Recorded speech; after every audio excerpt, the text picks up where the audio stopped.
You know, modeling is a very ruthless industry. And I could just tell by like how they were checking her out.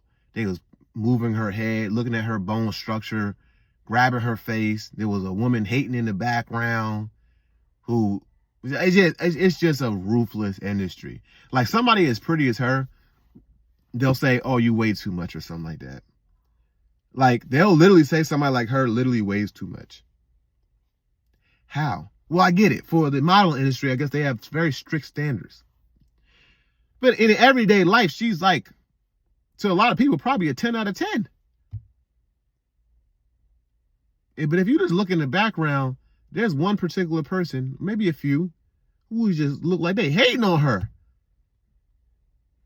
And speaking of people looking in the background and hating on somebody, you got a man, black man, you know, confident, walking up to a woman, talking to her, and you got somebody in the background just look like they just hating. For what reason? For what reason at all? It's all assumptions.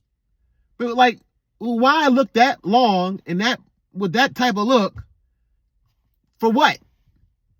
You know what I'm saying? Like, this is a black man talking to a beautiful Latina woman, and he seems to be successful with the conversation. And you sitting over there looking like what's that for?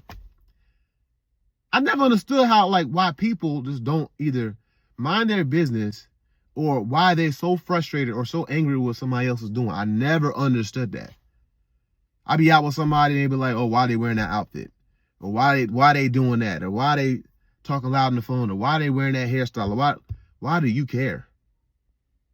I never understood it. Why do you care? Let them be great. And you could be great too.